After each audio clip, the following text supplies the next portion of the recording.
is Chris Holton Jablonski, and it is my great joy and my deep honor to serve you as your minister and welcome you to another wonderful worship service together.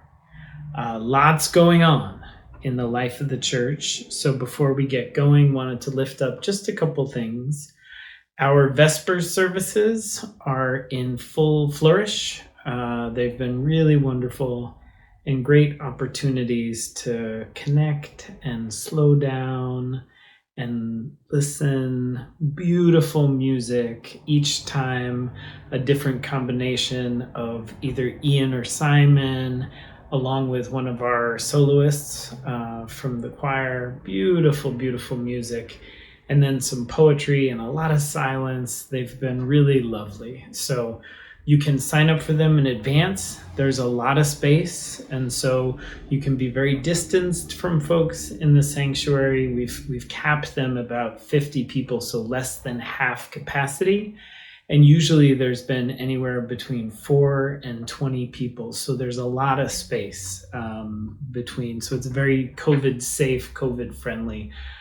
So those are on Tuesdays at 12 and Wednesdays and Thursdays at 6:30. There's candles. Anyway, so do come check them out. We'll send out an email, but on the email that brought you this service, and then also through the website, you can sign up and just click and come and check those out. So again, those are Tuesdays at 12, and then Wednesdays and Thursdays at 6:30. And then we also have Halloween spooktacular for the kids coming on the 23rd of October. So you probably got something from the RE program folks for that, but it's going to be an opportunity for parents to gather and lots of activities for kids.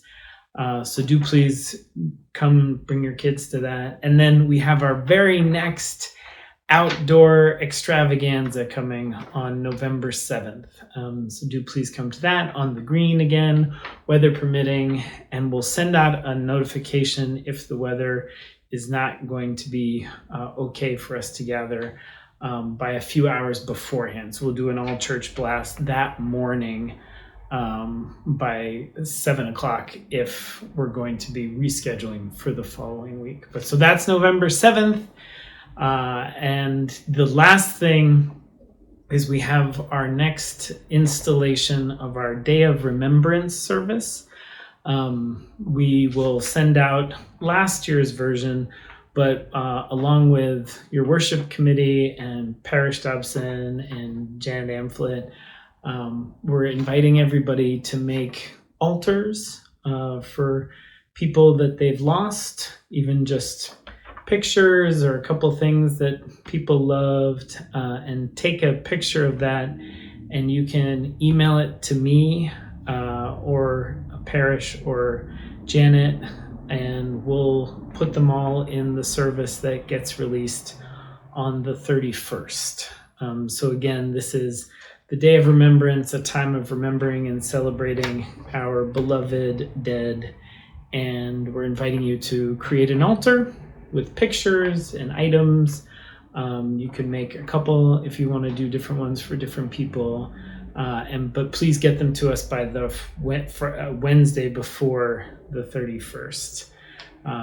So yeah, lots coming, lots going on. And as always, please do reach out if you have any questions or there's any way that I or anybody else on your staff team can be of support. But all of that aside, for now, come, let us worship together.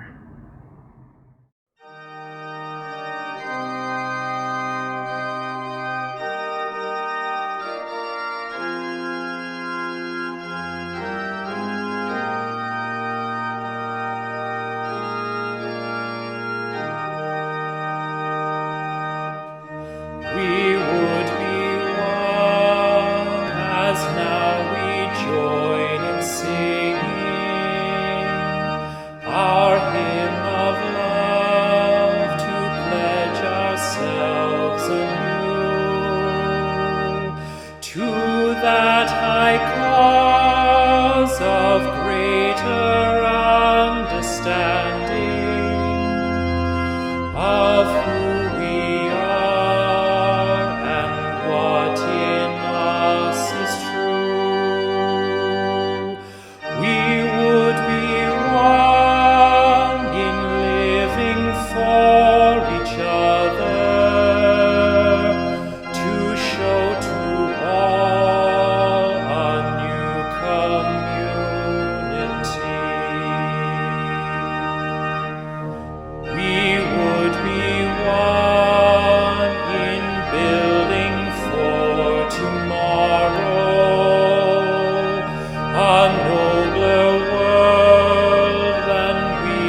binds our hearts and points us on our way. As one we pledge ourselves to greater service, with love and justice strive to make us free.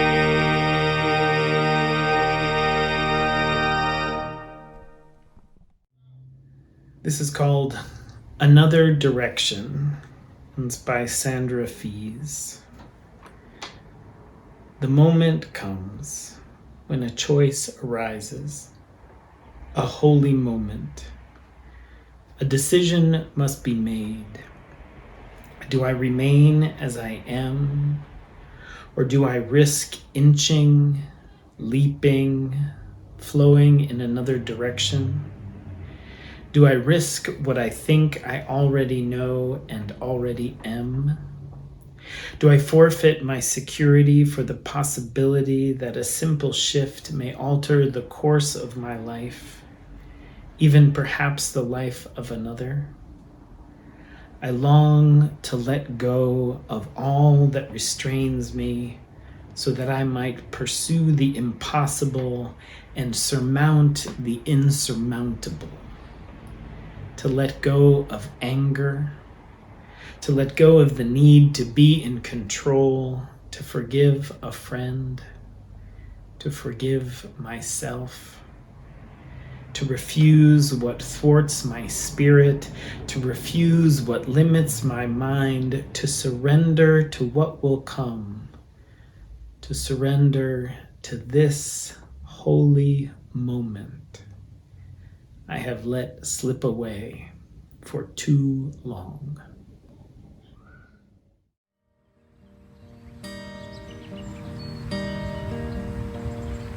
I was sitting by the road, leaning on some fallen oak.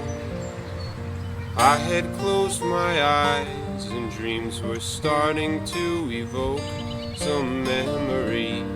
Must have forgotten when I was a child.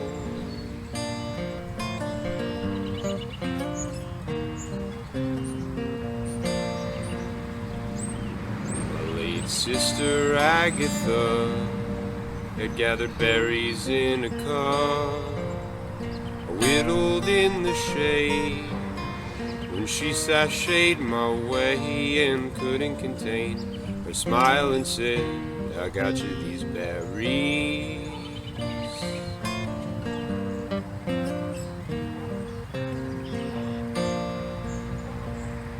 Before I could taste the tang of berries on my tongue, I was lifted from my sleep when I heard some cautious breathing.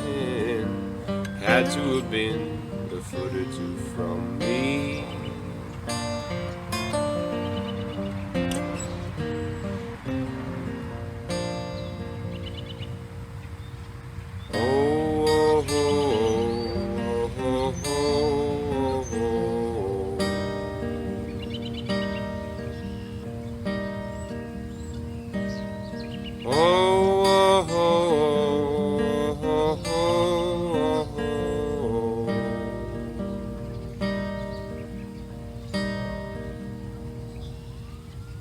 When I opened up my eyes, I could see through blurry lights a silhouetted stranger. When I could see a little clearer, I could see that the figure was that of a young boy.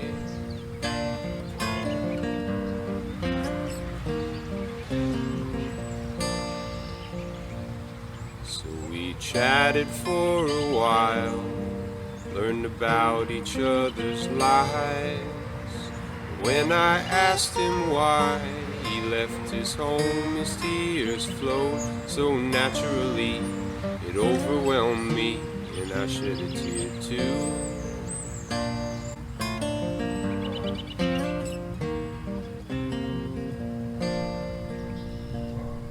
He said when my father passed, he left me one request. Take care of your sisters and your mother once I've left, and that was it. But I'm just a kid, how can I protect them?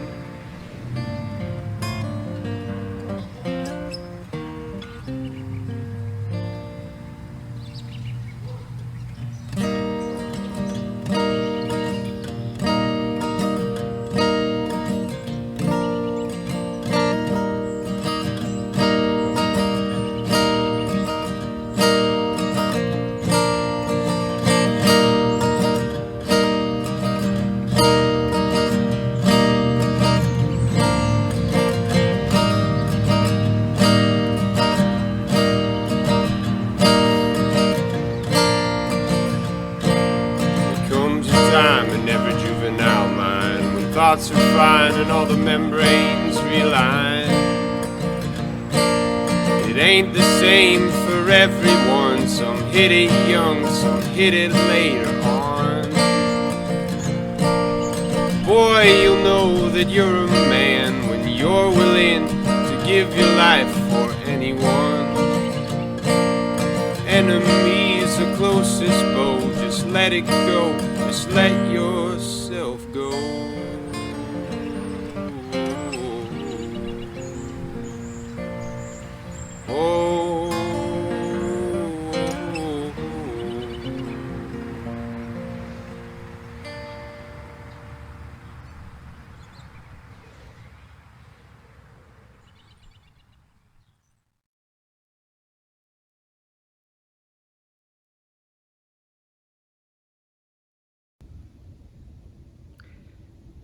I will never forget sitting with him for the last time.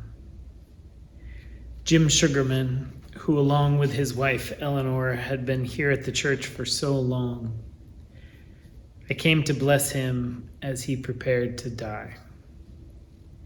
And I did it just like we do, just like we did for our sweet little baby Harper just a little while ago. But instead of blessing her and all of our other babies with hopes and prayers, blessing their eyes that they may see clearly, their heart that they may follow the path of love, we blessed him with gratitude. We gave thanks for all he had seen, gave thanks for the path of love which he followed, also arose, dipped in the same water, our water.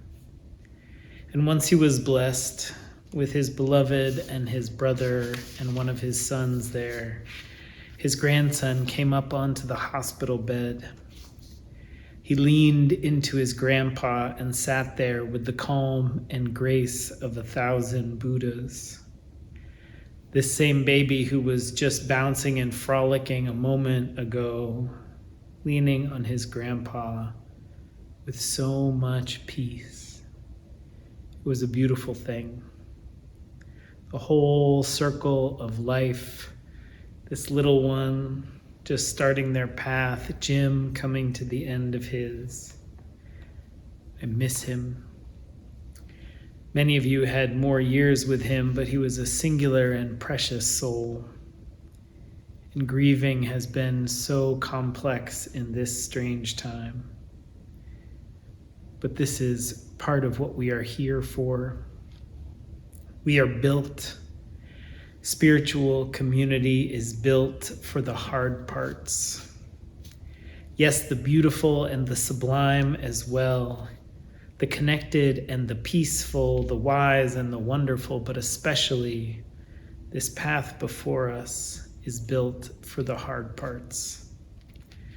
This grounded, authentic spiritual path assumes that we will fall short of the people we want to be.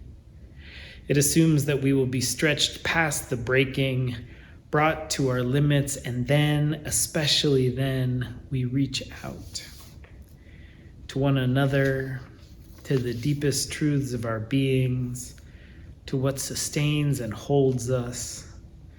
The spiritual path asks us to be present with what is, to open to the hard parts, to the heartbreak, to the betrayal, to the falling short.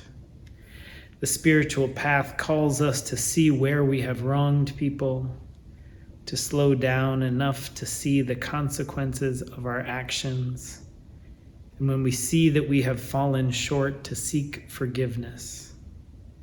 Not that it is easy or automatic.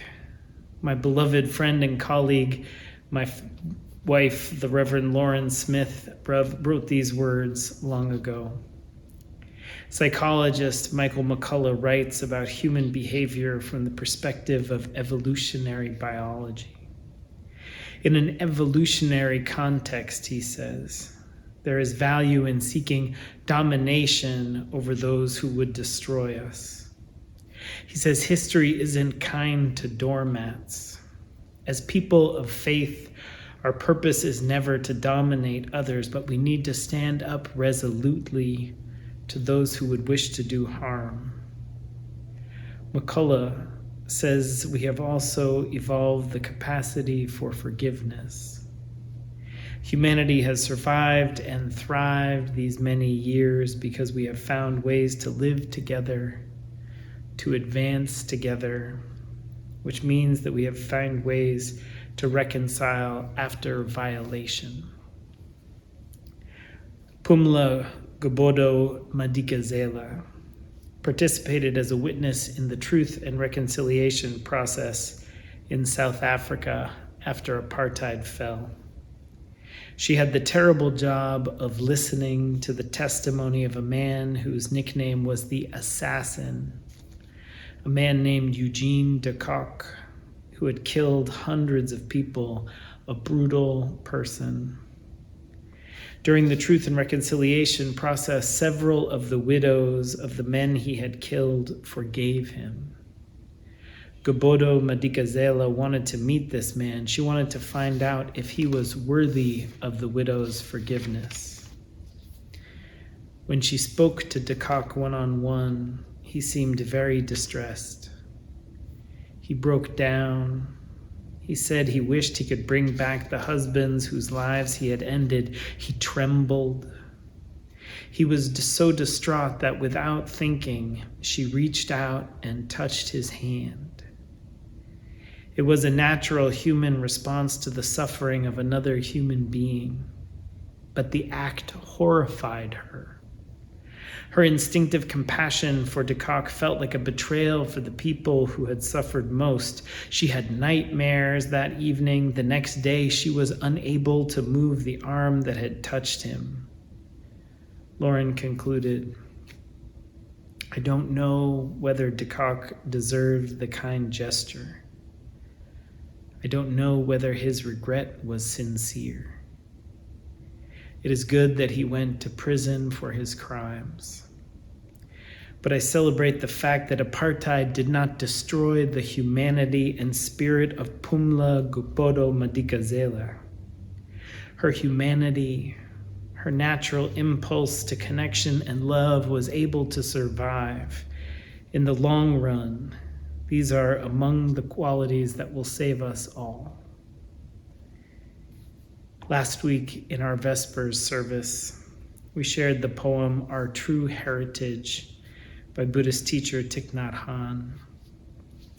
It ends with these words, cherish this very moment. Let go of the stream of distress and embrace life fully in your arms. Some moments are easy to embrace. The beautiful day, the good company, the music, the breath. But the task is the same in the hardest times. On the deathbed, realizing we have been betrayed, seeing with clear eyes and heart the damage we have done, being swallowed up by anxiety and fear. These moments too, all these moments are here for us to inhabit. And the beautiful thing about this place and this circle and this love And this holy water we create is that none of us need to go it alone. This all is too big for any of us. This is always true, but it is so true now. And so this is the gift we receive, all poured into this holy vessel, this holy place, all swirled around together in this community. We bless our babies. We support our families somehow making a way through this troubling and troubled time. We come together over and over again in so many ways, reminding ourselves of the people we long to be and the world we long to build. We reach out over and over, and together we grow into the people we most long to be. We help make this world more just and loving, more peaceful and whole. One moment, one choice, one breath at a time. Amen.